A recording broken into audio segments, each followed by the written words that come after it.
Sure, sounds good. Oh yeah, that's Yeah, cool. It that, does totally interrupt everything, yeah. it does. Okay. Oh, and then we all have the option to stay or leave. Okay, so anyway, thank you, Patty. I'll turn it over to you. Sure. Okay, let's see if I am working. Let's see, this will stop other screen sharing. Yes, I want to continue. Right. And did we want to go through and just do what everyone does as far as the who are you and what do you do before we get Yes, going? we did. And we only have what, 12 people on? We've got Yeah, so if everyone wouldn't mind, right, going around and I'm screen sharing. Okay. you're screen sharing, and that's fine. We can leave it on the screen share, and if you want, you know, I can do it, or Tony, you can just round robin the way you see everybody on the screen,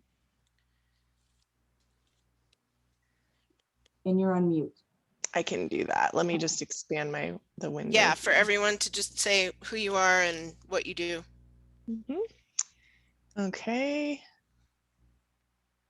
Give me just a sec here. I'm expanding so I can see all your faces. All right. Close that out. Great. Yeah. So who are you and what do you do? I can start that off. Tony Grinstead. I'm the project manager for the Accountable Health Communities Project. And I am in charge of coordinating all of the different aspects of this project, including the different delivery sites, working with the people who supervise community health workers, and then communicating all that information, including all of our data, back to CMS and ensuring that we reach milestones and deliverables and are in compliance. And next I will call in Swarupa.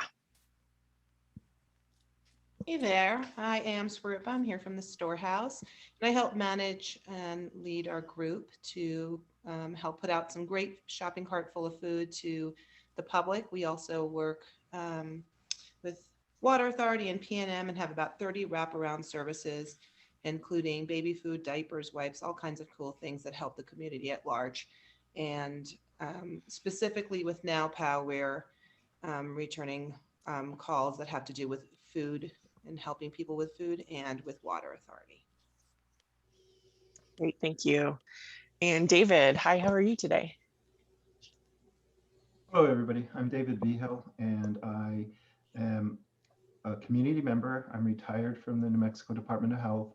I was the bureau chief for chronic disease prevention and control. I worked for Department of Health for 26 years, and I've been retired for about 6 years. I work part-time now for a company called Comagine Health, and I work on the National Diabetes Prevention Project, scaling it up here in New Mexico. Wonderful. And David, were you or are you on the board of the Health Equity Council? Yes, I am on the board of the Health Equity Council, and I'm on a few other boards in the community throughout the state and in the city, just because I'm retired and I work part-time, so I try to give back. Yeah. Awesome. Okay, cool. Thank you. And Mary Kay, I know Swarupa introduced you earlier, but we'd love to hear your voice too. Oh. Hi there. Can you hear me? Yes. Awesome. Yes, I also work at Storehouse, New Mexico, and I administrate the programs for Bernalillo County Water Authority, PNM, and NowPow. Thank you. Glad to be here. Yeah, glad you're here. Vince. Good morning, everybody. I'm Vince Galbiati. I'm the Executive Director for the Domestic Violence Resource Center. We are an end-to-end model that offers advocacy, case management, and counseling services to victims and survivors. We also have an education and community outreach program, and our organization will serve in the neighborhood of 15,000 calls annually, 5,000 services among 4,000 victims. The crossover, of course, in this organization is the subset of domestic violence, and making sure that there's more and available resources for victims and survivors. Great, thank you. And Ellen. Hi, good morning. I'm Ellen Braden. I'm the Division Manager of Behavioral Health and Wellness, which is in Family and Community Services, which is in the city. And we fund programs for persons who are experiencing a behavioral health crisis or a behavioral health issue, as well as prevention and intervention programs. Thank you. And Wendy? Hello, everyone. I'm Wendy Winnemute. I'm the director of Share New Mexico. And as of tomorrow, Share New Mexico is going to be a program of the New Mexico Alliance of Health Councils. But we're excited about that. And we're maintaining, though, a very close relationship with New Mexico First. And one of the things the two organizations want to try to do together with all of you is to try to coordinate our advocacy efforts for the next year, for this year and the upcoming session. So I'm really anxious to hear this presentation. Thank you, Patty. Thanks, Wendy. And Randy? Hello. Okay, good morning. My name is Randy John. I'm a certified community health worker here at First Nations. I'm sitting in place for my CEO. She's a very busy lady, Linda. So definitely I'm sitting here just pretty much taking notes, and I pretty much try to inform her on everything we talk about. Thank you very much. Excellent. Thanks, Randy. And April. Hi, everybody. My name is April Sotelo. I'm a certified community health worker with Presbyterian, and I do a variety of things with Pres. I work with a pharmacist clinician. I also work at the food pharmacy at Las Estancias in the South Valley, and also do a little bit of the AHC, social determinants of health. Thank you, April. Thanks for being here. Thanks. And Caitlin.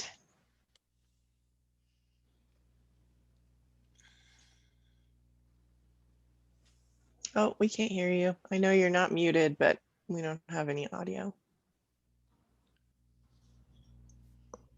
No, still no. Aw. I happened to have been on a meeting with Caitlin earlier today, and I know that her microphone and speakers in her computer were modified yesterday during an IT call. So anyway, Caitlin is our supervisor for community health workers here at Presbyterian. And I would say most of maybe 10 out of 12 of her CHWs work under the AHC project, and then a couple work under other projects as well. And anything else? Oh, poor Add it Caitlin. into the chat. All right. Okay, so there we are. I'll turn it back over to you, Patty. Great. Tech stinks. Yeah. Some days, well, I shouldn't say that, but sometimes it does. Today it was bugging me too. Well, welcome everyone, and thank you so much for being here. I stopped screen sharing because I realized, oh, you don't need to see my screen, you want to see each other. So I'm gonna go back to sharing my screen. And just to make sure you all can see just my slides, right? You're not seeing like, can everyone see my slides? Okay, perfect.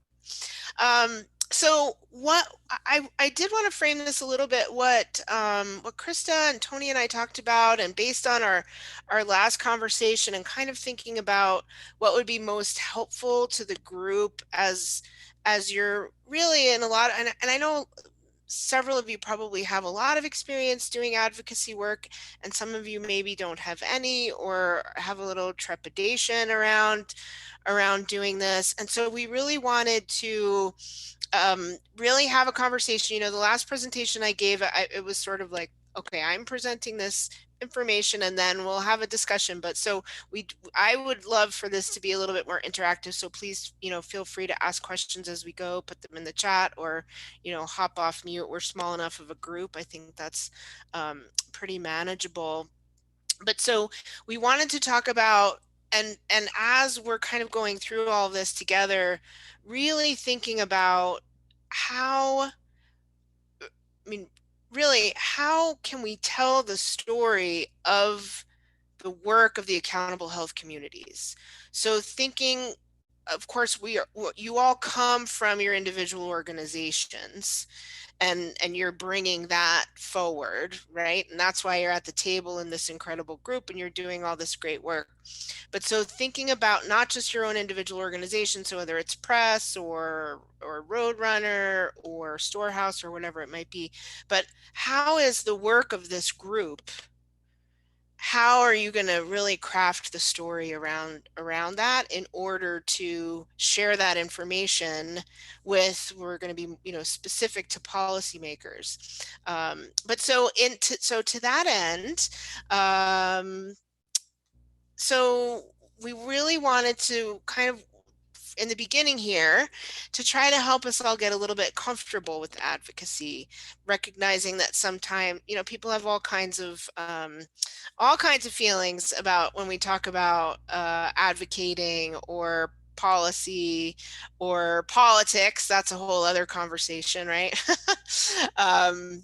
And so to that point, when I say advocacy for you all, what comes to mind? And either hop off mute or put something in the chat, like what is your there is no right or wrong answer. You know, if it's negative, that's fine. If it's positive, that's fine. If it's neutral, that's fine. Like what do you think about when I say advocacy, or when you saw that we were going to talk about this today? What was your sort of first thought? Anyone?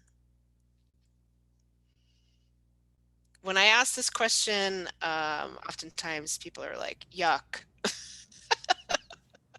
Yeah, I always go for the yuck. But for the most part, advocacy is voice for the voiceless. That's kind of cliche. But fundamentally, it's basically providing help with no expectation of getting something in return. So at least as far as DVRC is that when we are on scene, our victims have never even heard of an advocate before, or what they do, or what kind of services that we provide. And it's basically learning and serving. That's great. And I think it's interesting, Vince, because you're really talking about, I think, if I'm hearing you right, you know, when you say you're putting something forward without expecting anything in return. So you're framing that as an advocate for domestic violence, right? And for the people that you serve. Yeah. And that's really interesting. And I'm so glad you said that, because for me, of course, when I'm doing advocacy, I am expecting something in return. Because I'm thinking of it as policy advocacy, right? And that you know, we are advocating to legislators because we want something so that we want something back from them. So that's really an important distinction, right? Because even our language can be different sometimes. I should probably, you know, I should say, when you think of policy advocacy, what comes to mind? But that's so important. I can make that shift very easily. Great. Who else? Let's see, what does the chat say? Well, I was thinking lobbying for the right reasons, right? And because I tend to think of lobbying as not the best, whereas I think advocacy is really, it's lobbying for social services or for change or for improvements in our community. Right. Great. Yes, opportunity to, for those of you who can't see the chat. So David's saying opportunity for educating, Krista saying educating decision makers, and Tony says convincing important people to do what we want them to. Yes, all those things. Okay, great. I would just like to share, you know, Yeah. Alan's comment, not to say she's wrong, but I always have learned in the past that there's a distinction between lobbying and advocacy. And especially, you know, I think we want to keep that in mind if that's the, you know, most of us are not paid lobbyists and we're not registered to lobby politicians. So you got to make that fine line distinction. But, you know, going back to what Wendy had indicated when she did her introductions, I love this idea of gathering groups of people to collectively advocate on behalf of whatever it is. And I think that New Mexico is small enough, and around, you know, health programs that can be done. And I would say, you know, a champion that is doing this sort of work is the New Mexico Public Health Association, and them gathering that legislative activities together and endorsing them and supporting them. And it would just be so wonderful if all kinds of groups got together under one umbrella. I don't care who it is, whoever has the strength and the power in numbers to do that, that would make it so strong, because you'd have all of these organizations and members that would be the strength of this group.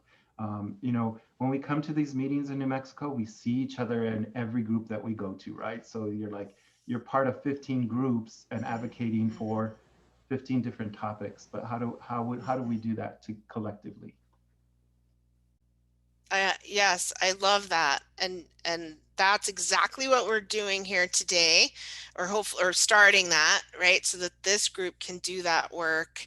And you're absolutely right. You've done some of my work for me, that there is a big difference between lobbying and advocacy, particularly when it comes to rules and regulations and things that we can and can't do. So I am not a lobbyist. I have never been paid to lobby ever. All of my work has been at the grassroots level and doing education and advocacy around that, which is not to say that I haven't lobbied necessarily. Well, I'll explain that in a minute, because that might be confusing. Well, that's great. Thank you.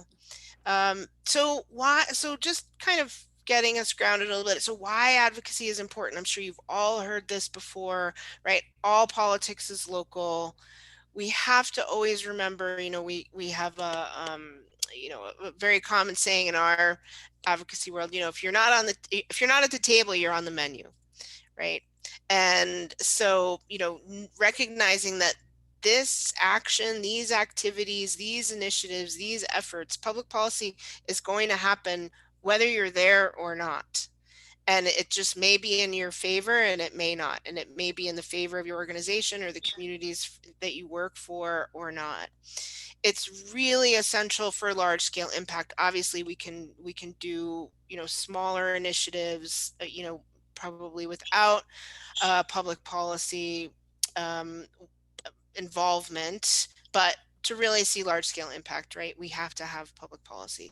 It's really the cornerstone of sustainability. So if we want to see programs sustained and policies sustained, we want to make sure that we're advocating for them. And really, it's essential for any significant investment or prevention or intervention work. So and we've kind of talked about some of these already. So maybe as they come up, you know, again, like put them in the chat, you know, what are some other reasons that you think advocacy is important? We could be here for 2 hours talking about why advocacy is important, but recognizing too that that people don't, depending on what it is that we do too, people may not know that you're there, and they may not really understand what it is that you're doing, and how the work, you know, for example, of accountable health communities is moving New Mexico forward and making impacts for New Mexicans and New Mexico communities in such a way. So when we talk about policy advocacy, so again, this isn't necessarily the way David was saying around, you know, like domestic violence advocacy per se, when you're an advocate for someone experiencing domestic violence. But so we are working to influence policies, regulations, laws, funding sources of key policymakers and government officials. Now, it's not always that we're advocating to legislators, right? Oftentimes we're advocating to agencies and, you know, government agencies, whether that's, you know, state agencies and, you know, and that's often through the regulatory process. So we can do direct lobbying, lots of grassroots organizing and mobilization. We see, of course, a lot of this in New Mexico, communication efforts through mass media, and always kind of bringing back that research is so critical to effective advocacy. And one of the things that's been really interesting, and for those of you, I think, so, you know, my background is in nutrition, and we have needed with COVID, there were so many researchers who mobilized very quickly to get research out around nutrition programs, and those efforts, because they did it quickly, really helped our advocates in order to have really some incredible gains in some of the recovery packages in order around nutrition programs. So recognizing too that, and research gets a bad rap, and I was in research for about 10 years. It doesn't get a bad rap, I shouldn't say that, but the time frames for research are so different, and oftentimes, you know, a research project takes 10 years from, you know, when it's funded to when it's implemented to when it's written up, and so that's a really long time in a policy environment. So the fact that research was able to happen very quickly during COVID in order to allow us to have an evidence-based response was pretty extraordinary. So that's just an example. So lobbying versus advocacy. So lobbying, kind of broadly speaking, is it's when we are talking about specific legislation with an explicit position or an action that we're asking for. Advocacy then kind of covers a lot of other things that we can do. And so that can be specific legislation without necessarily voicing an explicit position or an action, or just sort of a general position, providing education, responding to a request for more information. So if a legislator or an agency reaches out to you in your work and your position for more information and you provide that information, that's not lobbying, that is educating. Expert testimony, so whether that's in front of the legislature or in front of Congress, and then commenting on regulation or a rulemaking process. And so that's, again, not necessarily legislators, but going through through rules. And the important thing, though, and this is kind of framed around what we were talking about earlier, it's very important to understand what the policies are around working with legislators, with your organization, with your funder, and then also with your discipline. Sometimes there might be some sort of ethics rules aligned with your discipline and your profession. But absolutely, you want to make sure that you're square with your organization for what's allowed. And so, and even so, I was at UNM for 10 years, and there was different rules around whether you were talking to a federal policymaker or a state policymaker, and the reasons for that are many. They want to make sure, of course, that, you know, that the one organization is speaking with one voice, that what I might be asking for in my small little area of UNM is not somehow at odds with the rest of UNM. So anyway, so that's something to just make sure that you're really clear. And sometimes it's just to make sure that they know what else is happening. So, you know, working with your gov affairs folks or your public affairs folks is really important with that, to make sure that you're all clear. So talking about some barriers to advocacy, and these are some things that we know from the literature is there, and that we know from talking with folks. Patty, if I can just jump in real quick. We had a comment from David. There is also a third group here, citizen. You can ask a policymaker to vote one way or another on policy. Citizen is the third group. Yes, absolutely. Yes, thank you, David. Yeah, so without question, as an individual, you can do anything. As an individual citizen, you can absolutely call your representative or your senator or any state agency and advocate for that. And yes, and that's so important, because that's something too that, because oftentimes there are sometimes people misinterpret policies in their workplace to think that that precludes them from being able to do individual citizen advocacy. And that's not correct. And I think I have that on another slide. But yes, very important, very important, very important to remember that. So some of the things that we hear that can be barriers for folks is time. So it feels like I don't have time to do that. I'm too busy doing the work, the good work that I'm busy doing, than to take time out to advocate to a legislator. And sometimes I'd say probably not this group, but certainly this is something when I have given this or similar talks to researchers. Sometimes researchers don't necessarily have the same sort of personality kind of skills where they like to talk to people very much. And it's a really important piece, is being able to build those relationships. And a lot of people don't like to do that, or they just don't feel very comfortable doing it. And that's okay. There are other ways that we can support them in being part of the advocacy team, if you will, but they may not necessarily be the folks at the front. Sometimes there aren't resources to do it. You know, there's not funding to go to drive to Santa Fe, or there's not funding to fly into DC to do it. And then this is a big one, is self-efficacy. So do I know enough? And this is the thing that I always hate to hear it, but I understand. You know, there's a lot about the you know, legislative strategy and understanding the legislative process that, yes, is important to know. But when I think, especially when people are first sort of getting their feet wet in advocacy, the thing that always I tell people is, to me, advocacy, you are telling the story of your work.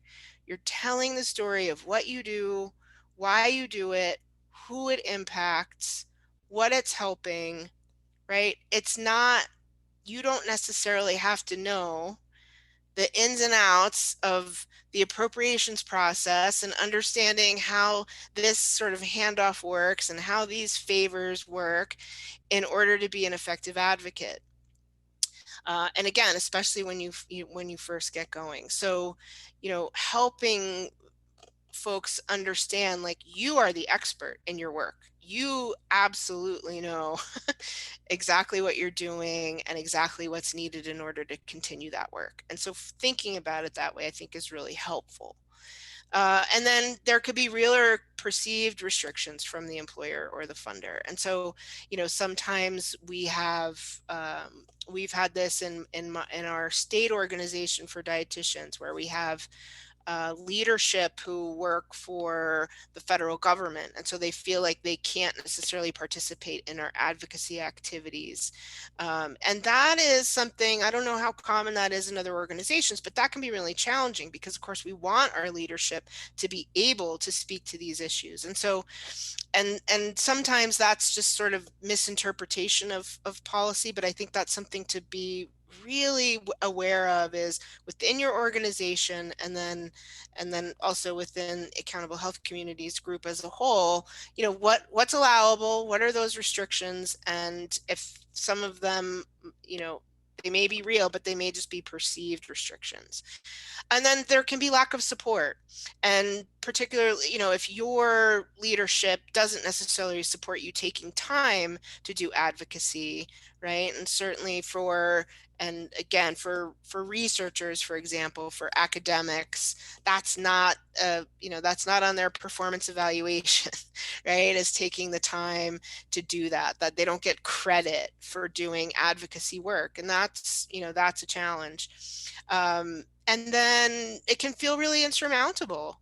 When you look at the timeline sometimes for policy successes, when we look at the years and years it's taken to get where we are with early childhood funding, right? It can feel really like, oh man, we keep, you know, going at this, but we're just not getting there. So it can feel really insurmountable, but it's just a matter of really being patient. So what are some other barriers that you all have kind of identified or thought about or seen that you think that you have, or others in your kind of orbit have, in terms of barriers? Any? I'll look in the chat. So I'm gonna jump in. One of the things that I've seen, just, you know, being around and serving in community, is you may have an issue and you have that, you know, one-time meeting with maybe it's a funder, maybe it's a state representative, whatever that might be. But it's how do you I think it ties into that self-efficacy, it ties into that relationship building. How do you maintain that relationship throughout the year? You know, do you have any tips or tricks for maintaining that relationship throughout the year? So it's, because I think that's where some of the feelings of awkwardness come into play. if that makes sense. Yep, it definitely makes sense. I think so. Yes, it's absolutely around the relationship building piece, and you definitely want to, I mean, ideally, right? It doesn't always happen this way, but ideally you want to establish relationships early and consistently. And so so for example, I when so Teresa Ledger Fernandez, so our relatively new, not our newest, but our relatively new legislator in the North, when she was coming in, I looked to see who was going to be her staffer on nutrition issues, basically. And she hadn't even started yet. And I reached out to her on LinkedIn. The office told me who she was, told me her name. And I, connected with her on LinkedIn, and I just sent her a quick note. Like, I hear you're going to be working on this. Just wanted to let you know I'm a dietitian in New Mexico working on child nutrition reauthorization. Would love to connect with you when you start. Hope it's okay that I reached out to you this way. And then she was like, yes, I'm starting in a week, or whatever it was, and let's connect, when I start. And so, and I understand maybe that's not the first thing that you want to do, but starting those relationships early when you're really just wanting to say, this is who I am and this is what I do, and I would love to share with you to find, to see what the Congresswoman might be interested in, and how we might be able to work together. I have found a good deal of success in relationship building around just building credibility is one, but serving as a resource, right? And so that is so that you're not only going to a legislator when you need something. I said at the beginning, I mean, my sort of intention usually with advocacy is that, yes, I want something from them, but I need to build up to that, right? I don't want to necessarily just barrel in and say, hey, I need you to vote this way, right? And this is why you should do it. It's far better to be able to build that relationship. And so how do you do that? You want to, well, actually, I do have some, let's see. Close that. So here's some examples. So just showing up to things, right? So that I'm not necessarily here to talk about any kind of an issue even. I'm not even going to talk about a bill. So, and this is a little goofy, but it's just to kind of give you a sense of, like, you don't necessarily have to have a prepared meeting script and a one-pager in order to connect with our legislators. Now, we have to recognize in our state, we have very accessible legislators. Other states do not have this. I mean, I've bumped into legislators in Nob Hill, in restaurants in Nob Hill, at the airport, at the tree lighting in Santa Fe, where it's just happened that way. And so it's really helpful to have, just to be able to say who you are, what you do, and who you impact. And so this is just examples of, so there was an event, right, with Ben Ray Lujan. This is when he was in Congress. The parades, go to those parades. I know it's COVID, so these are all pre-COVID shots, right? But those parades, go to those. The politicians, especially when it's an election year, are always at those parades. The bottom left, there was out at Pajarito Mesa, there was an event for a bill that the then Congresswoman was introducing around TFAP funding for food banks.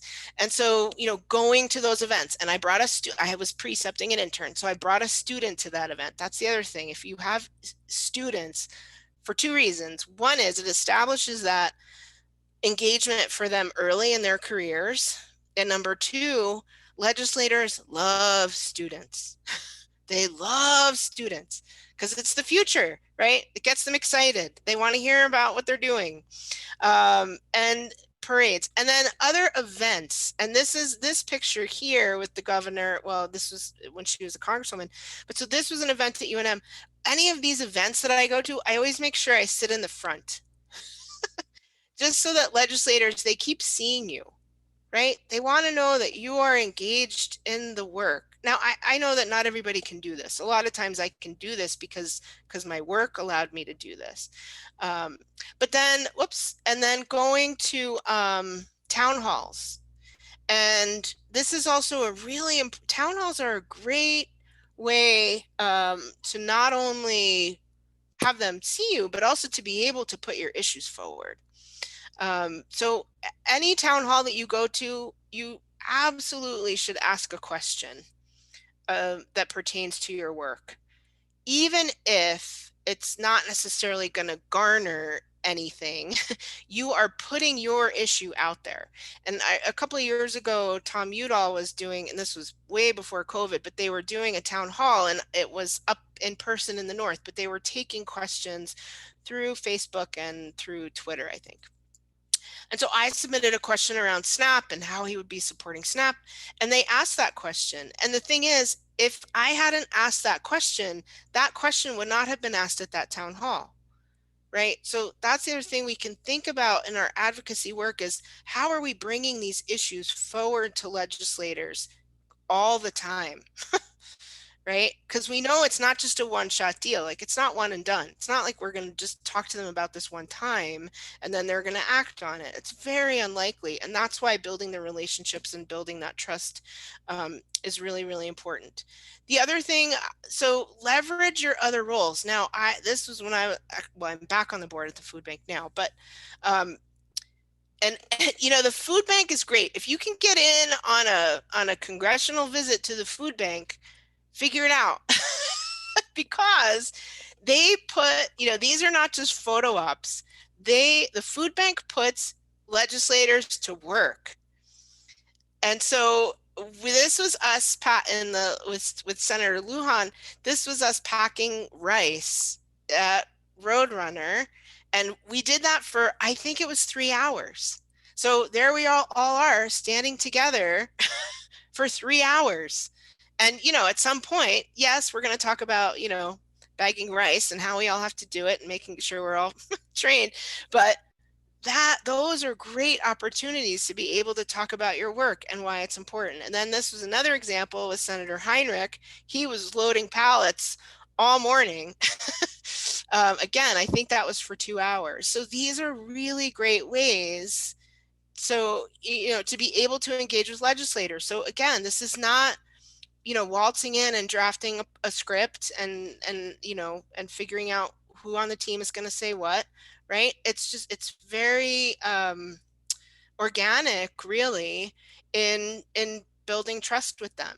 And then they see you somewhere else and they're like, oh yeah, I remember that time when we bagged rice for for 2 hours.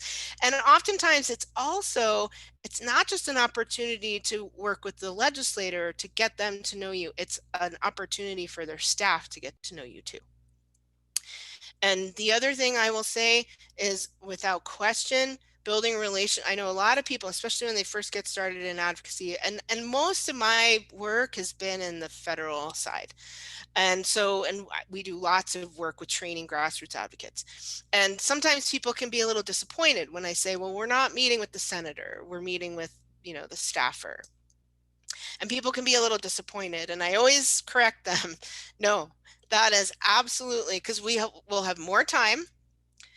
You can email and call them directly.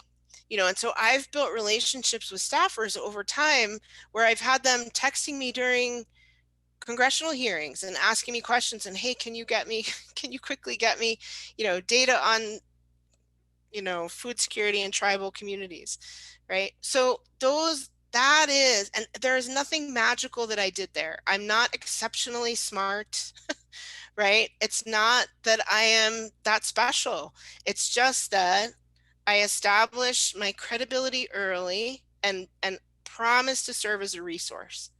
Now that's also like, it's helpful because I at the time, a lot of that, I was at the university, and so there's a lot baked in there. Even though I wasn't advocating on behalf of the university, there's a a linkage of credibility there. But really, I wanted to establish my credibility as a dietitian, right, and as a nutrition professional advocating for these issues. So I think do not ever underestimate the power of getting to know staff, because they will move your stuff forward and they'll move it up. And also making sure that's also there, that's a two-way trust relationship though too, and making sure that we are being always honest and transparent with them, not sort of conflating data or our impact or anything like that, right? Like just being completely straightforward. But I love working with staff, and and they often go to other offices too, much the way that our state legislators and municipal policymakers move up in the ranks. So that's the other reason too, that we don't want to just go to the big fish all the time, right? Is that establishing those relationships so that the folks who are going to be moving into other positions know who you are. So to that end, right, engaging state and local legislators and candidates. So what are your professional organizations? What are the other, thinking about all of what you all do and where you all come from and then how you come together, what are some of the opportunities where you could invite legislators in to your work to see it firsthand? So, and like, so we had a legislative day for dietitians, and we brought students, and then Debbie Armstrong has been a great champion for a lot of our issues. And so our state affiliate, awarded her with an annual, it's called the Chili Pepper Award. So it's for a non-dietitian who supports our work. And just engaging with legislators as often as you can. And I know that's not always feasible for everyone. And now it's a little different with COVID and how we've had to transition so much. But again, just making sure that you're in the front. Demonstrating your value. And I think this, I would actually more just point to on the left here, the Congresswoman, the governor, when she was in Congress, had a health fair. And so we set up some activities at the health fair. So it's just demonstrating the value that you bring. So again, not a policy ask, but we're showing our work, we're showing our value and demonstrating it in a way that is mutually beneficial because they were putting on this health fair, right? So it's just an example. And then at the bottom left, and you can barely see that, I'm sorry, that was at the Roundhouse, the activity days that are at the Roundhouse, and having, our computer set up with how we were doing all of our mapping around health outcomes with Prevention Research Center. And that was the governor's staff at the time. And, here's a good example. So, and it's too small, you can't really see, but so that woman in the middle, and I don't know if my pointer shows up, but so that's Stephanie Rodriguez, who was the governor's staffer when she was in Congress, was the governor's staffer in the governor's office, and is now the Secretary of Higher Education. So again, developing relationships with staff. Now that means that you also are recognizable to secretaries. So again, just always looking at everyone as a whole picture. Thanking them if they are they are championing your work, making sure that you're thanking them. I won't stick too long on this, but that was a lot of sort of how we use social media to promote our issues within the context of how legislators are supporting them, and making sure we're thanking them, and then that gets a fair amount of traction. Not to say that you're going to get a lot of policy change from tweets, but it's just sort of a way to sort of build that relationship. Okay, so let's talk a little bit about identifying an ask. Now, oftentimes I'm talking about when I'm doing federal advocacy work, I am talking about, well, here's what I'd like to, here's the vote we'd like you to make, or we would like you to support this aspect of the Farm Bill, et cetera, whatever it might be. But there are a lot of other asks that we can make of policymakers that are not necessarily a policy ask. So a good ask, so we'll talk a little bit about policy asks first. So a good ask is actionable. So it's something that they can do something about. It's linked to their interest. Sometimes we have we don't always have, our legislators are not always big champions of or entirely interested in what it is that we do. But there's oftentimes a way to get there. So let's give you an example. So Senator Heinrich, definitely a supporter of our work around nutrition, but not necessarily super engaged around it, right? But I also know, and this was a couple years back, but so he certainly has a lot of interest in veterans issues and military affairs. And so when I'm talking to him about nutrition education, for example, and we were at the time advocating around nutrition education programs and the importance of funding nutrition education programs, then I will tie it into that this is how we're supporting military families, and this is how nutrition education has been impacting military families and being able to choose healthier diets, because we know they experience such high levels of food insecurity, and that if we are providing them with nutrition education and meal planning and resource management, then they're able to thrive. That piques his interest because he's very much interested in military issues. So that's also about knowing your legislators. Right? So knowing what committees they're on, what's their history, what are they interested in? And I have some other examples about that too. Obviously, you want the ask to advance your work. And again, it's not necessarily that it always has to be linked to specific legislation. So let's think about what are some asks that we could make of a policymaker. And then a lot of these asks are key to that relationship building process. So you can build relationships, develop relationships through some of these things. So convene a group or a task force. So maybe there's an issue that you're working on that Accountable Health Communities is doing that would be of interest to the legislator. Could we come together and put a group, a conference, a meeting, a town hall, whatever it might be, together?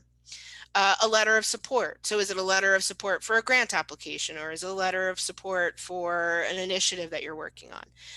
A speaking engagement. Is there something jointly that you're all doing that you could invite that legislator to? That's an ask, right? Site visits. This is huge, right? Look at the ones I showed you at Roadrunner. That was with Senator Heinrich and then Congressman Ben Ray Lujan. Right? Site visits are so important for them to understand what it is that you do. Now, and you all have to think about what a site visit would look like for Accountable Health Communities, and maybe it's visiting multiple sites, or maybe it's everyone sort of coming together and figuring out how to give sort of a tour, if you will, even if you're all in one space together.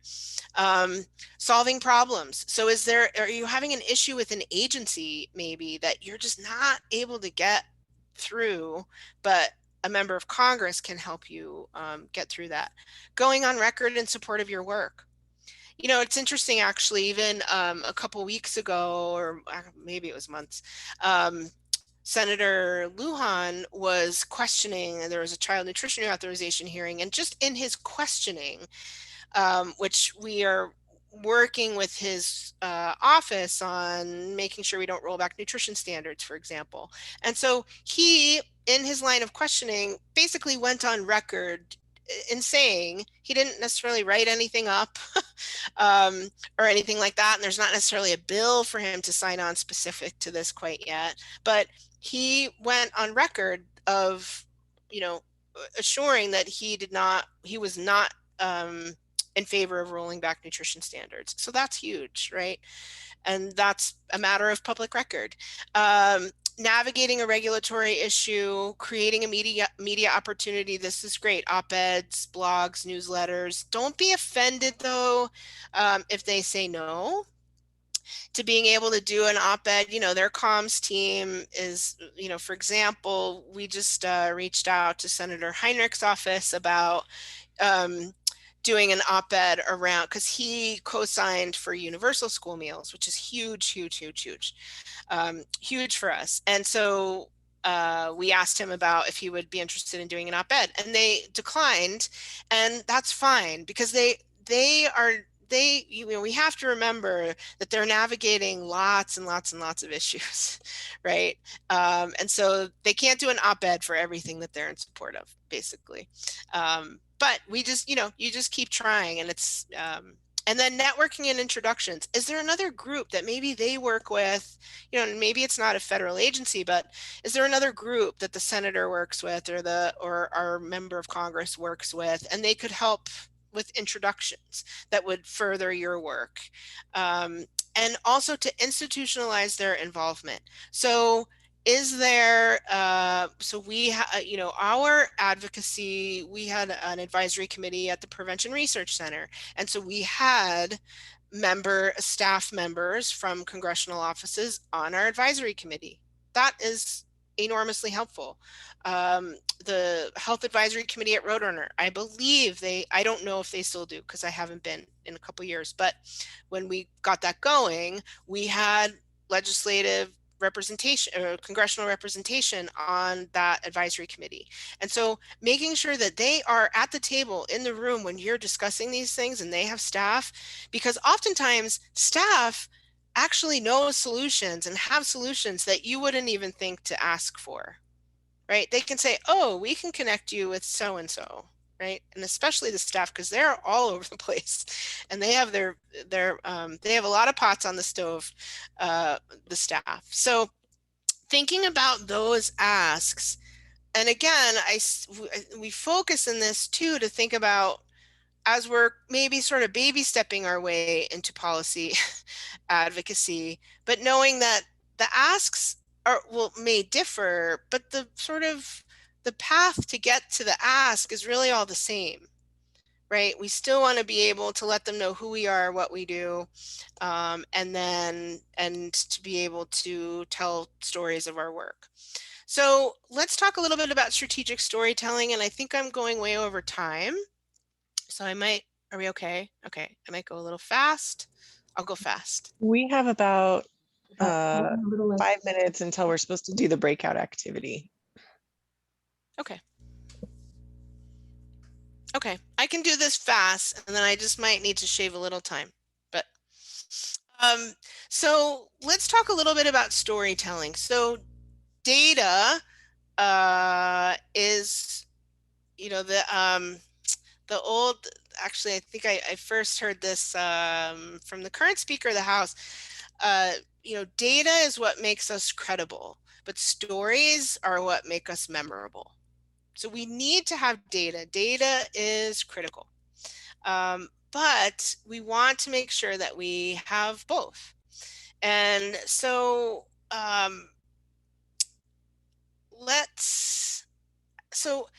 thinking about this storytelling, oftentimes we are telling stories of individuals and how an individual is impacted by our work or a program or whatever it might be. But so thinking about this, what is the story of the accountable health communities? What do you want policymakers to know about the work of accountable health communities? And what might you want policymakers to do to support the work of the AHC? So thinking about this, you know, thinking about, okay, what do I need to know about our legislators? What might we want to ask them to do? But so to have stories, and we use this kind of the storytelling framework when we're developing stories within our advocacy. And I'm going to go through these steps. And I probably won't have time to show the video that I wanted to show, and that's because I talked too much, and I'm sorry. And plus I joined late.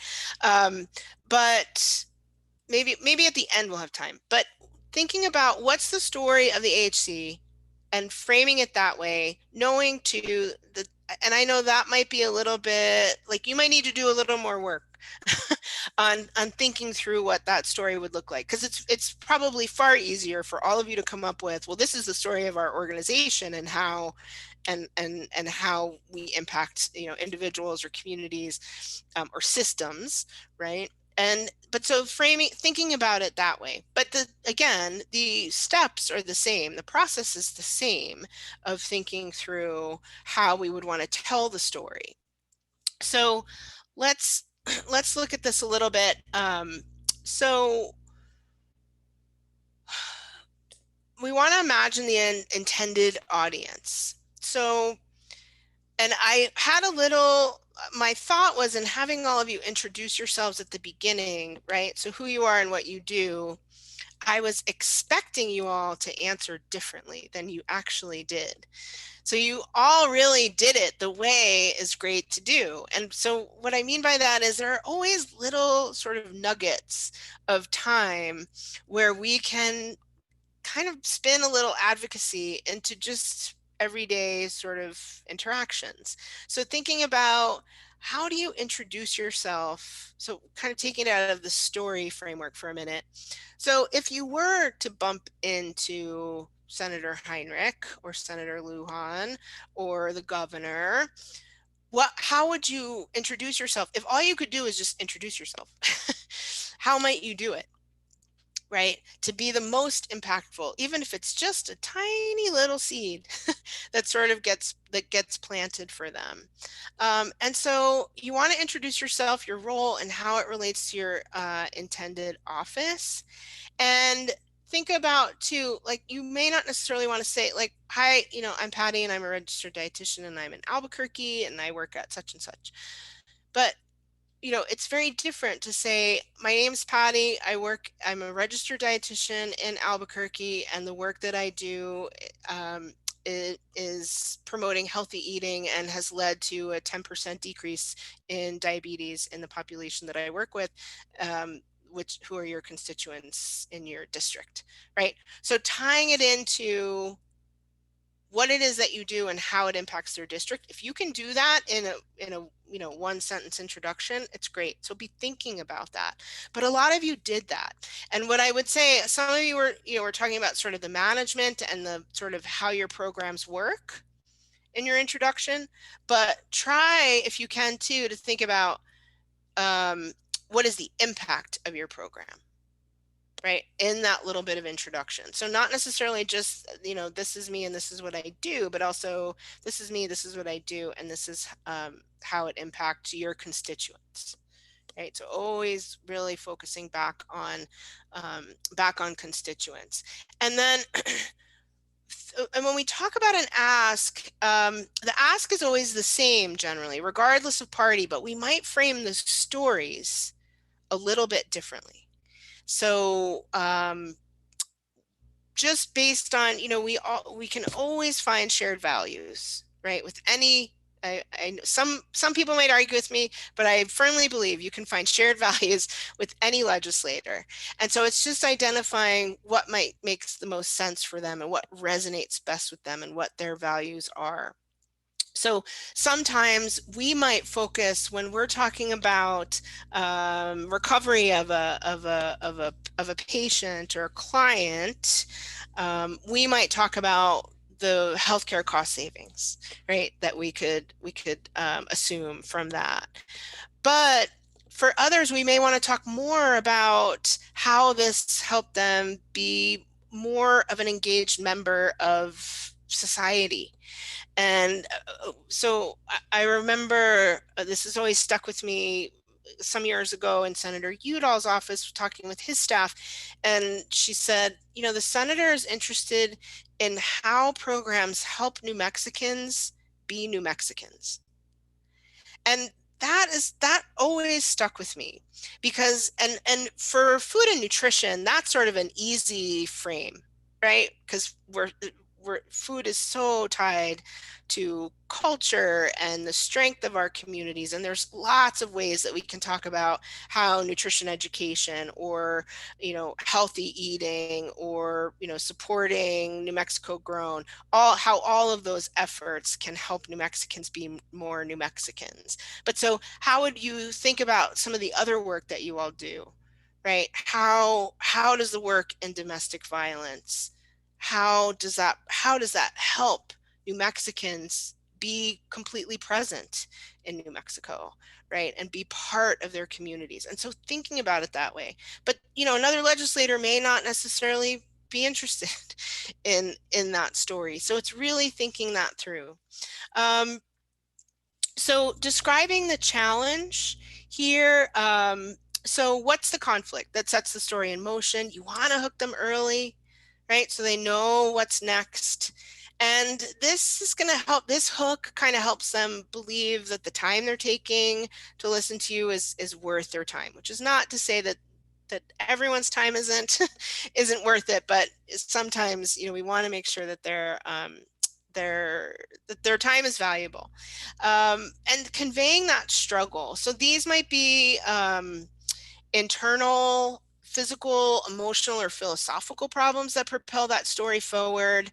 And you want to try to use sort of tension and suspense or excitement along the way.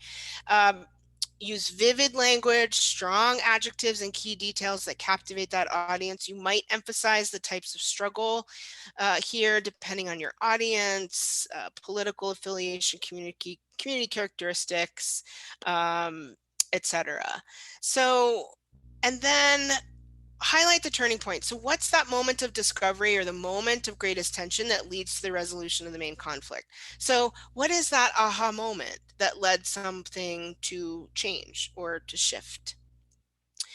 And then what's the resolution? So how has the conflict been resolved? And then tie up any loose ends. And here's what's really important is making sure that you're linking to whatever that broader context is, what that systemic issue is, because oftentimes we take an individual story, but we want to make sure that we are tying that into systemic work. So the success of an individual and the health outcomes and the improved health outcomes of an individual participating in National Diabetes Prevention Program, for example, is not just isolated to that individual, right? We're demonstrating that this is a program that works systemically across to serve.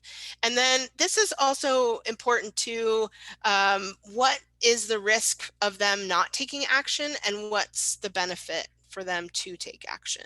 So if you're not supporting this policy, or if this program were to go away, or be defunded or not have this level of funding, here is the impact that's going to happen, and here's how it's going to impact our communities. And then conversely, of course, what's the benefit for them to take that action? And then you want to have a sort of a well-crafted sentence that you leave emphasizing the importance of the story and a reiteration of the ask, and you want a very clear call to action at the end. And again, that call to action could very well just be that you want them to come visit your site. It may not necessarily be that you want them to necessarily vote one way or the other. So this was the video that I wanted to show you, but I think I don't think we have time because we did want you all to be able to do a little bit of work. Yeah. So because this is 6 minutes long, but basically what this story is so this was a gentleman, and some of you may have seen this actually. So this is a gentleman who 1984, he was in a hotel room reaching for his last cigarette and had a minor heart attack. And we know from this story that he's also an artist. He writes for the local newspaper and has a very loving wife. And Wes ends up having a 6-way bypass at the age of 49 and spent his 49th birthday in the ICU. As a result of managing both cancer and heart disease, he ends up gaining a lot of weight because he's been tired and hungry.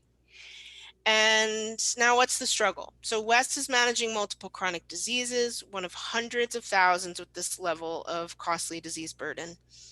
What's the turning point? So Wes states this very clearly in the video. When life comes within seconds of ending, what do you do? What do you do from there? He's managing cancer, heart disease, and prediabetes. So if you want to live tomorrow, what do you do? And that's what he says in the video. And this is an Albuquerque artist. And as his wife talks about, what he needed was structure, since it's so easy, as she said, to let yourself off the hook. And so the resolution for Wes was managing his diet, increasing his physical activity, losing weight, and preventing his progression to diabetes.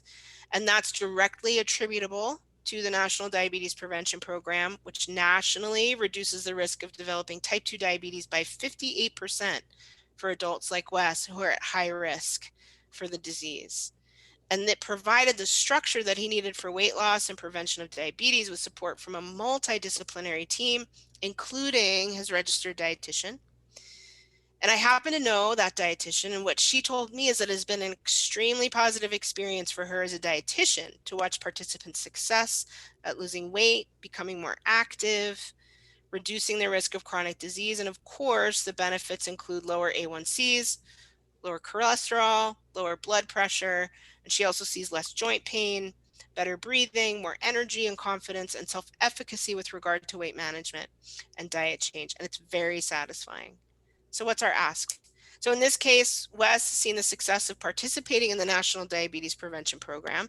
He's one of thousands who have benefited from this program. So our ask would be to support the National Diabetes Prevention Program. So whether that's co-sponsoring, a vote, funding, whatever it might be. So we would want to craft a more specific ask, possibly. But so we've set the stage there. We described the challenge, conveyed the struggle, highlighted what that turning point was for Wes, what that aha moment was, and what happens when life comes within seconds of ending. What do you do? And what he did was to seek out the support of the NDP, of the National Diabetes Prevention Program. And so then this is such a great example of how we use the stories that we hear every day. So you all have lots and lots of stories. So be thinking about how those stories, how you can craft those stories, depending on our audience also. So as I mentioned, I might stress the cost savings for National Diabetes Prevention Program in this example for one legislator, but I might stress, that Wes was able to get back to his hobbies, that kind of thing.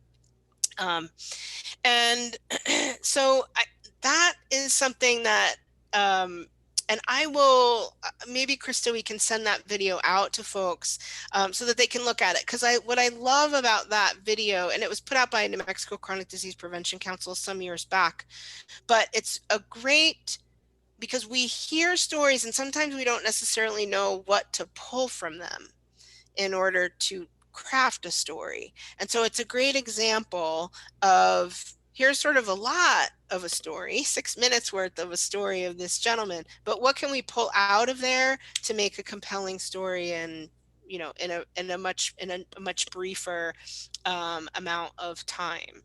So, and then the other thing that I'll say, okay. So I was, I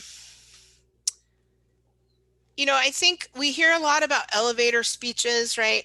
And that happened to me once, actually. I did find myself in an elevator with the senator, not from New Mexico. It was Senator Rick Scott from Florida. And so I did take advantage in that very brief amount of time to let him know that my colleagues from Florida would be visiting his office very shortly to talk about SNAP Ed and nutrition education. And, so though you want to be ready at any moment to be able to tell a story, because it is part of that relationship building piece, but it's also it's planting those seeds for legislators. So what we wanted to do, and I think we have time, right? Yeah, we have time. Yeah. So I was looking at the action plan that Krista and Tony were so kind to send, and I was thinking about how, and obviously this is for you all to identify, but in thinking about what, asking those questions around what is the story of the accountable health communities, and how can the group sort of pull together, uh, if you were to have a meeting, to set up a meeting with a member of Congress or with a member of the state legislature. And, I think too, I said before that our legislators are so accessible, and I would, and especially since we have a citizen legislature and an unpaid legislature, they feel especially accessible to me. And even ones who are not necessarily your own legislators, right? My own representative and senator. I might engage with others because they have, other legislators have different influence, right? And they have different committee appointments and different leadership around the issues that may be of, more kind of up my alley, so to speak. But so in thinking about, like, one of the things that you all could do today is reach out to your legislator, whether it's your state representative or your state senator, ask them for coffee. And, we're emerging from COVID, of course, obviously COVID safe practices, right? Whatever you're comfortable with, all of that. But, I would love to talk to you about the work of the accountable health communities. Can we hop on a call? Or can I meet you for coffee? Or would you like to come to, the storehouse and hear about accountable health communities? Whatever it might be, come to press, whoever all your partners are. But thinking about how can you start that conversation with them around this, and look to see, and I know it's been a strange year and a half, but so looking for what are those opportunities for us to meet up with legislators, and certainly, some of that can be, there's a lot of campaign events that that you may not want to go to, of course, if it's if the campaign event is not necessarily in alignment with your politics. But those are good opportunities, though, to meet up with legislators and let them hear about your work. You're certainly welcome to go to events that are not in alignment with your politics, but honestly, just reaching out and asking folks out for coffee. We have so many legislators here in the districts that you all cover. Not that you need to take every one of them, but even if it's just yours who represents you, and you can tell them about just what you do and why you do it, and why you care and what you'd like them to know about it.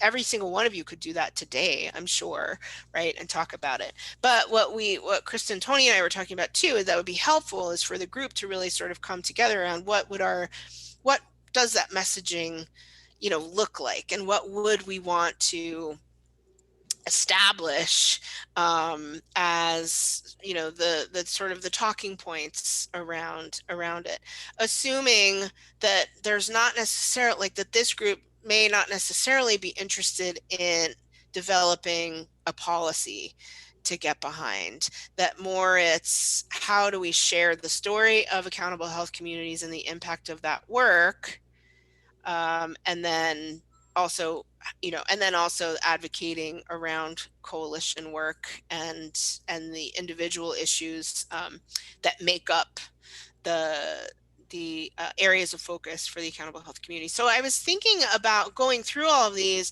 So creating an aligned system of healthcare and social services capable of screening for and addressing social determinants of health, especially in high poverty areas.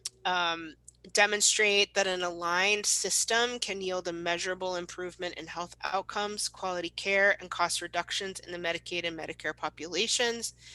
And then evaluate the necessary and sufficient conditions of sustainability for a seamless system of clinical and social services capable of screening for and addressing social determinants of health. So as I look at these, what kind of like pops out to me as being a helpful goal to sort of craft, and of course it's up to all of you, but it seems to me like that second one, and I don't know why those all say one. Sorry, that's a cut and paste issue, I guess, but that demonstrating that an aligned system can yield a measurable improvement in health outcomes, quality care, and cost reductions. That to me is just in looking at this and knowing the little bit that I know, and obviously you're all embedded in this work in a different way, so you know better than I, but that to me seems like it's ripe for identifying what is a story that we could, or stories that we can develop to demonstrate that goal, that, would help illustrate that goal, and then to be able to sort of craft a plan around what would a meeting look like where we wanted to share the story of accountable health communities, through this goal, if that makes sense. And a couple things to know before a meeting, and I'm going to share with you, there's a couple of different resources that I particularly love in crafting plans for stories and frameworks and a planning for meetings. And so one of them is Robert Wood Johnson Foundation came out with, it's called the Connect Resource Manual. And that has, what's nice about it is that because it's Robert Wood Johnson Foundation and it was designed to train their grantees in advocacy with policymakers and with federal policymakers, it's very hands-off in terms of lobbying. So it has all of the sort of nuts and bolts of how to do that. And I can share the link. And then, but what you want to do in order to prepare before you go into a meeting, so you want to know what their voting record is, if you can. You absolutely want to know their committee assignments, because that will help identify, because sometimes we might have an ask that the policymaker really doesn't have a way to act on. Like they're not necessarily on a committee of jurisdiction that's going to further that issue. They can support it when it comes to the floor, or sometimes maybe it's, well, I don't do this, but I can talk to some other people who can, so sometimes that might be a little bit of our ask as well.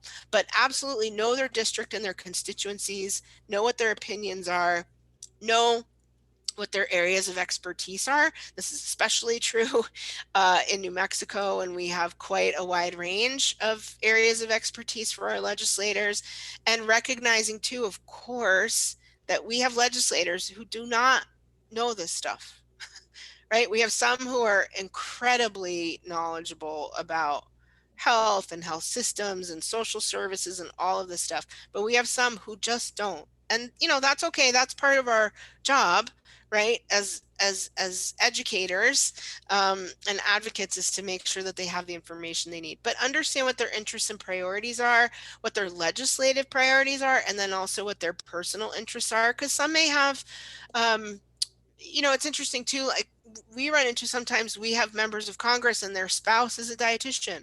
We absolutely will capitalize on that. So knowing what their family does too can be really helpful, just to sort of spark a sort of shared values kind of, or shared interest sort of touch point. And then any recent news coverage, you definitely want to know if they've, the worst is if you go into a meeting and you don't know that they actually just voted in support of your issue or co-sponsored, and you're asking for them to co-sponsor, and then they're like, well, I already did that. And then it looks like you don't know what you're talking about. And so you definitely want to make sure before you go in, look at, congress.gov, if it's federal, and see if they've signed on, or reach out to staff and just find out where they are on that. And then if there's any other connections that they may have, it's really helpful to know.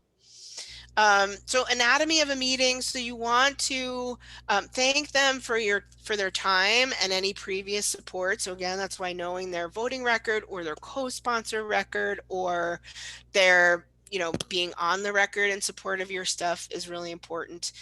You want to make sure you're making those linkages to your work, who you are, what you do, strong and enthusiastic. Avoid jargon. This is really hard for us. Right? All of us within our own work and our own disciplines, we have so much jargon that we don't even know it's jargon because we all talk to each other all the time using that same jargon. So in that RWJ Connect resource manual, there's a great little worksheet on sorting through your jargon, like identifying your jargon. That's really helpful because and acronyms, that's another one, right? That we're throwing out acronyms all the time and they may not necessarily be clear.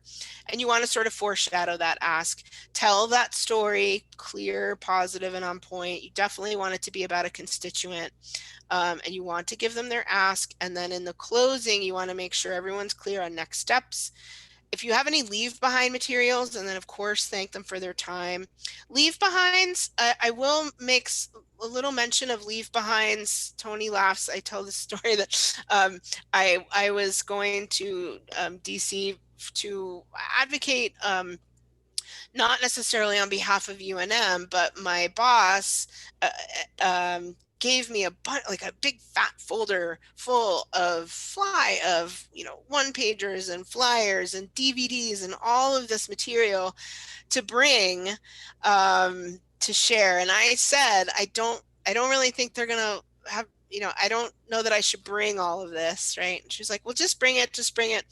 And and of course I did my due diligence and I brought it to the meeting and I shared it with the staffer and she was like, I'm not going to look at any of that.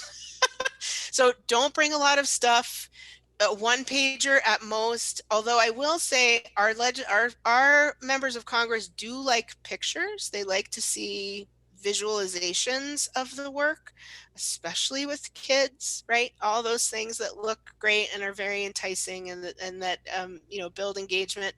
But so one pagers, and there's great examples. I was looking at the Accountable Health Communities with CMS. I was looking at some of their one pagers. I think looking at those would be helpful for you all and thinking about how would we want to tweak this to be, because you absolutely want to be New Mexico specific. You don't want to walk in there with a national organization one pager, right? You want to make sure that it is as specific as possible to New Mexico and absolutely as specific as possible to the legislators district. But so and that's also where like a lot your data can be in your leave behinds, right? You can have a couple of data points in your meeting, and that's certainly important. And again, that builds that credibility, but don't make sure you have a good story. You can have lots of that data in the leave behinds, and you'd want to leave one behind. That's why they call them leave behinds. And then the follow-up with the staffer, you want to send them that material. You want to send them things electronically because they are, I mean, a lot of you I'm sure have been in, maybe not, have been in those offices, and they're tiny. Staff don't even necessarily have a desk, much less an office. So don't give them a lot of stuff, but they do want those materials. They want those resources. And these are also great ways to kind of start that. If you, let's say you just had a first meeting with a staffer, and then your follow-up is going to be with the, I just thank you so much for taking the time to meet with us. We absolutely want to be able to serve as a resource for the congressperson. As we left, I'm sending along an electronic copy of what we left behind. Happy to answer questions, and we'll continue to send you resources or reports that might be relevant to your work. And then you're establishing, here's what I'm going to do. From here on out, I'm going to be a resource for you. So in answer to your earlier question, Krista, kind of following that up, right? That's part of how you start that relationship building and building that credibility from the beginning as a resource. That is so valuable for staff, that you are a resource for them in the content area or in the community's work. Okay, so yeah. And definitely, again, focus on why it matters, not what it is. So focus on the results of the program and not how it functions, right? So not necessarily just the administration and the management of the program or the project or this group, right? It's what are the results? And that's why I say that sort of second goal there seemed to be the one that most sort of jumps out as maybe developing that ask. So, so this is, what we've heard from staff over the years, what I've heard from staff over the years: communicate early and consistently, invite legislators and staff into your world. So again, having them be invite them to come into your board meetings. That's not to say they can always come, right? But that they're on there, they're also getting your emails, right? They're getting those, little flags of information. Send new information on issues. Absolutely. If there's new research, new data, a new article in the newspaper that reflects your work, definitely send that along. Just want to let you know what we're up to with Accountable Health Communities. Here's what we've been working on. Here's what our partners are doing. They can host or co-host events, workshops, and forums. I think this is an underused access point, if you will, to our legislators. And then if you're scheduling a meeting, we do hear this though, do you have an ask or is it too ambiguous? If you want to have a meeting just to have a meeting and you don't necessarily have an ask that they can act on, that's not a high priority for them, right? But if you have a specific ask around, doing a site visit, et cetera, that's okay. But they really want to know, what's the policy ask? Like, what's the legislative ask? And then also making sure that you anticipate any opposition. Now, I think in the case of Accountable Health Communities, you won't necessarily have opposition to your work, right? But you're just going to want to you may want to kind of think through, as you're kind of thinking about that story, like what would sort of a doubter say? So not necessarily someone in opposition, but someone who might be a little bit skeptical about the impact. I would say make sure you sort of have that, ready to go in your sort of quiver. So we wanted to take some time now. We wanted to have you all break out into groups of, how many people do we have? Did we lose anybody?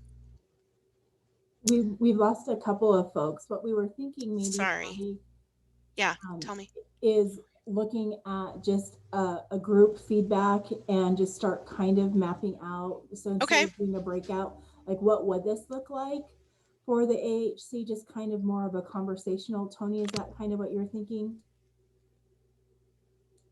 I see the thumbs up. I think that's a good way to go.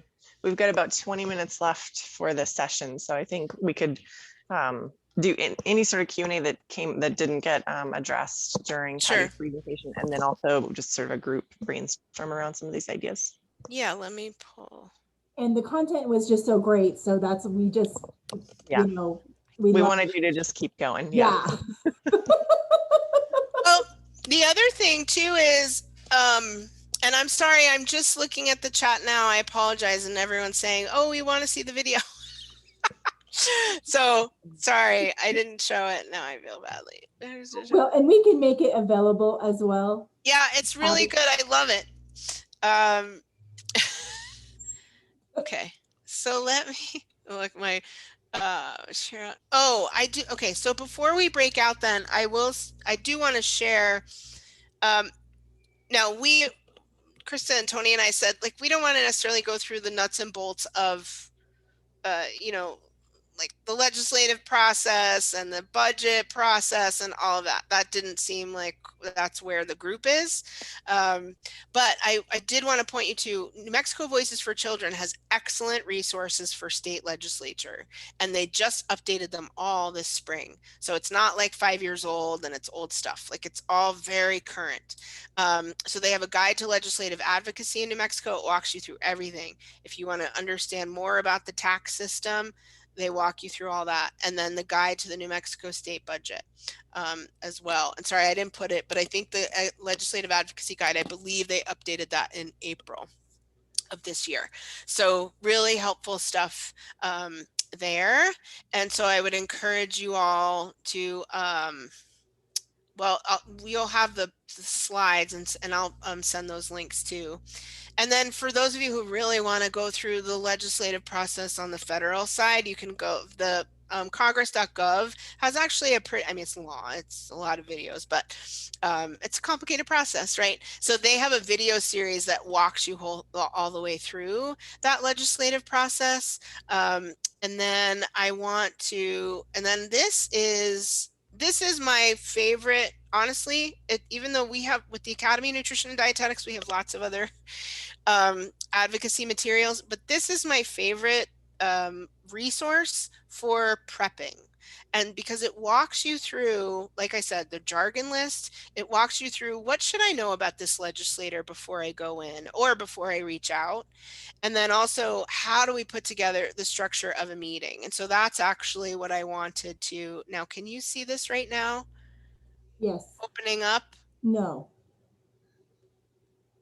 Okay, I think I have to share something You different, may have to stop right? share and then Google go Chrome? back and share again. Oh, wait, are you talking about your slide? Oh, no. No, So, yeah. do you see this? Do you see Robert Wood Johnson Foundation? Yep. Okay, cool. So this, I'm gonna share this. It's long, right? Sorry. 75 pages. Yeah, it's enormous. But so this is what's so helpful. So researching your members of Congress, and I like, it doesn't make sense for me to recreate materials when there's great ones already there. And so how researching your members of Congress, so walking through, the basics, right? Why you're targeting them, right? What are their relevant interests? So legislative and personal, right? It's helpful to know too what their background is, what their affiliations are, and any recent news coverage. So some of this I went over already. And so then there's space for notes there. And then, is this the jargon? Yeah. So talking about yourself and your work. So as I was talking about your introductions and how you introduce yourself, thinking through, this exercise, you can ask yourself these questions. So, and these I think are especially helpful for accountable health communities, right? What challenges or problems does your community face and how are you addressing them? So thinking that through and working through these questions, I think this would be an excellent exercise for the whole group to be able to do. To walk through these. And there's a lot of material through here. And then here's that make their own jargon list, right? So buzz phrases, acronyms that you use, some of the, and yes, I think this is so important, like healthcare delivery system, right? So we're talking about hospitals, clinics, and other ways that people get healthcare. And yes, individuals. Well, is that New Mexicans, our neighbors, etc. And so that's very helpful. And then here are some great questions as you're crafting a story. So in addition to that framework, which I'll share an additional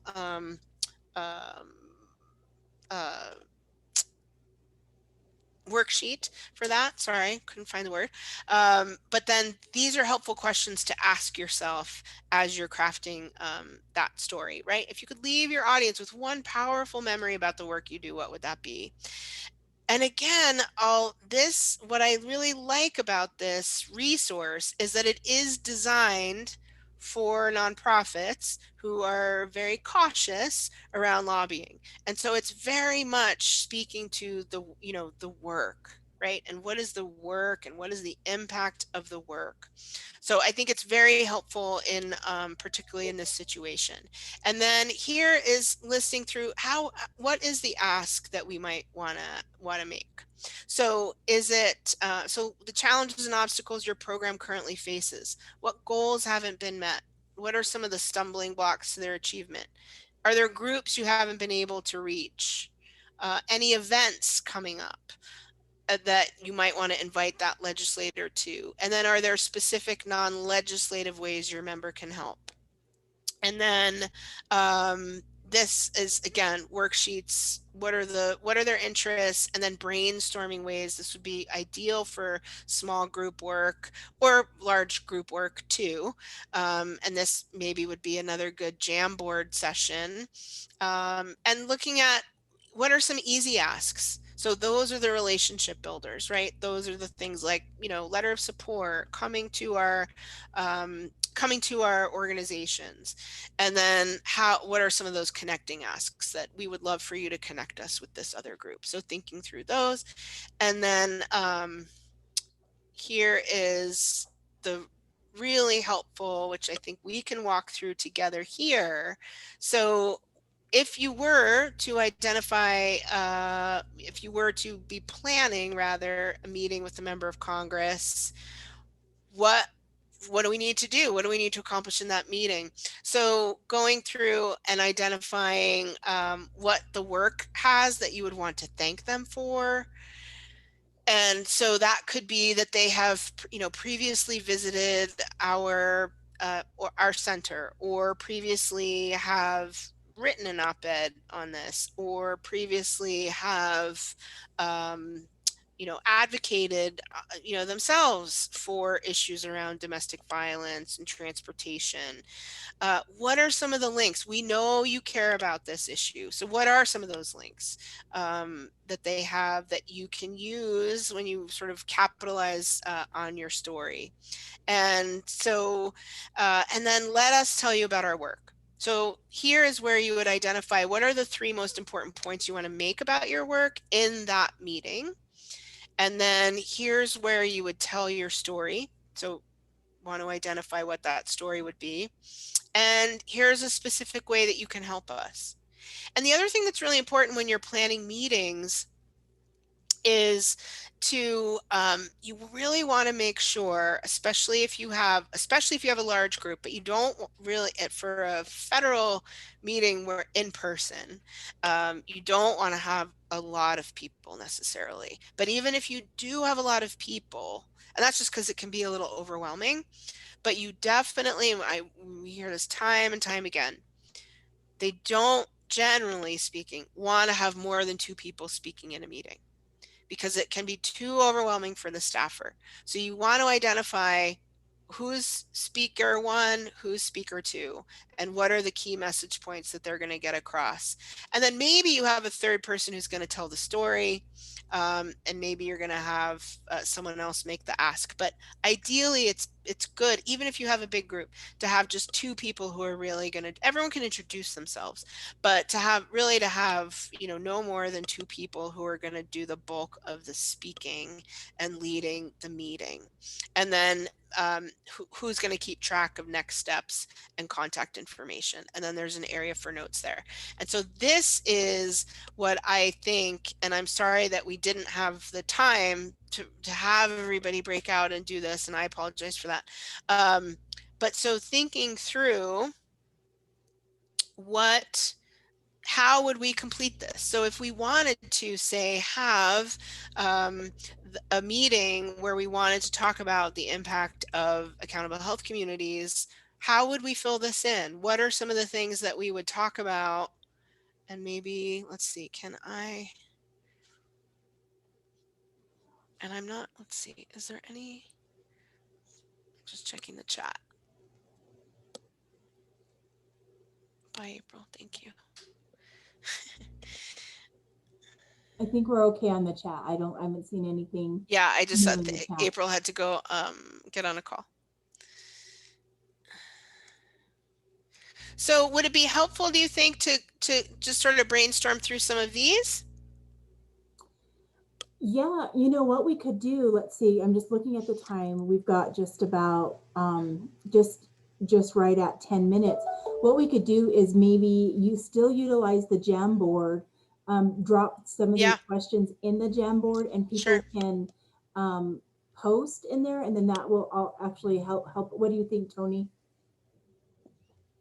Yeah, that sounds great. I think we should just kick it open right now for anybody that wants to ask questions of Patty or comment on anything, and then also throw anything in the Jamboard that we can follow up on later. Let's see. Somehow I signed myself out. Oh no. of it. Okay, so in the chat, and I'm just going to create a couple of blank pages, and I'm going to just grab. Okay, thanks, Krista. No problem. I'm just going to plug in. And Patty, can you do me a favor? Yes. Let's see. Give me a second. I just stop sharing. No, because I'm going to need those. Yeah, from the Jamboard. If we can go back to your presentation, I just want to grab some of those questions from the Robert Wood. That we can just drop into the Jamboard. I'm going to put the chat again. Oh yeah. Okay. I'm going to put in the chat. You want to talk about some tech challenges? I somehow got signed out, but oh no. Weirdo. All right, I put the question in the chat from that resource. And I'm going to put that in the Jamboard on page 3. So give me a sec. And while you guys are working through those pieces, since we're just sort of winding down here, I just want to say thank you, Patty. Really like rich, thorough content and much appreciated, really helpful, especially helped to get those resources, which I've added into our action plan as things that we can follow up on later. And I did want to just throw it out to the group. So for the meeting in July, I thought it would be good to do sort of an overview briefly of this meeting, the fact that we had it, what we talked about, presenting some of those resources. I was wondering who among you, if anyone, would be interested in giving that summary. See if anybody's like lunging at their computer to throw their hand up to volunteer for that. Sorry, ask that again, Tony. I was wondering if anybody who is here today wants to present a little summary of what we talked about today at the advisory board meeting in July. If anybody's feeling really inspired to do that. And if not, I'm happy to do it and maybe draw on, you folks to see if you have anything to add when I'm having that discussion. I think what is really useful in my mind about what we learned today are those worksheets. I don't think necessarily from my perspective that the AHC project is ready to fill those out, but I think knowing that we have them, I think as a group, we could potentially agree that that's going to be the tool that we turn to when we hit a point where we feel like we're ready, where we've identified an ask, for example. So Patty, I've got a couple questions in this, because when I'm doing policy work, this is going to sound a little tainted. I don't mean to sound this as bad as it's going to come across, but policy to me automatically translates to money. So in terms of economics, so Tony, this will make sense in a couple of seconds. Selfishly speaking, if I'm starting to quantify what it means to intervene and prevent and educate in my industry of domestic violence, what is the cost per incident? And I've done this. And then the costs when emergency services are involved or extended hospital stays are needed, those costs explode. So to give you an example is that it's between $3,000 and $5,000 per incident of domestic violence. It ratchets up to between $12,000 and $15,000 if medical services are needed, and it extends into things like counseling. So for DVRC's policy all by itself, or our population, to get up to 25 million is not a very difficult thing to do. So when we're talking in terms of things like for affordable health communities, reducing recidivism is one of the more primary things that we want to do in breaking the cycle of domestic violence. So in talking with legislators or policymakers, talking in terms of economics really means is that, well, and I know I'm not supposed to genderify domestic violence, but it so predominantly impacts women. But if you're identifying low income, children that are involved, the extensions of relationships for things like staying with an abuser for financial security. All these things have financial impacts that I think are important to translate policy into money. Was that really convoluted, or did that make sense? No. No, it makes total sense to me. And I think that's, and absolutely you can, and again, this is up to the group, right? Is maybe you want to use examples within all of your areas of focus, right? To then demonstrate the impact of accountable health communities. But that's, that's sort of up to the group, right? To decide, because certainly every individual organization here could craft a story and a meeting plan and an ask, right, for their own individual work, centered or and without question tying it to cost and cost savings is very important. When you can do it, you can't always do it. It's not always clear, right? And it's not always accurate. But when you can do it, it's absolutely critical to have that information, because, policymakers don't do, well, I shouldn't say this, but they don't always do things because it's the right thing to do, right? If it were just a moral argument to end hunger, we would be there by now, right? But there's a lot of other things that are at play there. And so, and it's I've always said, like, we shouldn't have to make an economic argument for preventing food insecurity, but we have to, right? And it's just sort of the hand we've been dealt, that we need to be able, and that's part of understanding our legislators too, right? Some might be more interested in the fact that we, that it is a moral argument and we just can't do this, but some really want to see, like, well, what are going to be the healthcare savings, for doing this work, and what are going to be the societal how will we benefit? And there's lots of different ways that communities benefit. So it's not tainted at all. It's absolutely a reality. So I think that's, though, the question then for the larger group, right? Is there's, you could do 8 million of these, you can complete 100 of these worksheets for all of the work that happens across the group that makes up the accountable health communities. And then it's thinking through, I think Vince lost his battery. And then it's thinking through the collective, what is that story and how to present that? And you're likely going to want to use examples from your work. And I don't know enough about how exactly all of that works together to be able to necessarily tell you how to do it, right? But that's for you all to come up with.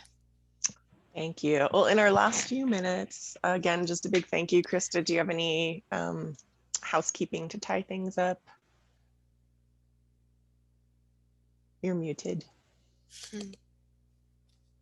Oh, it's always the struggle. It's the end of the 2-hour meeting. It makes sense. Yeah, we do have our regularly scheduled monthly meeting in July, and we'll have another panel conversation with actually Vince and Stephanie Grego, who are part of the AHC advisory board. So you should all have the calendar invites. The Zoom is good. We'll be sending out the agenda just prior to that meeting. Great. But yeah, thank you, Patty. Gosh, I always think we should have scheduled like another hour. I know, Chris, remember we were like, oh, an hour should be fine. Well, thanks, everyone. Have a wonderful day, and we will revisit this and other topics at our next meeting. Thanks for sitting in. Thanks.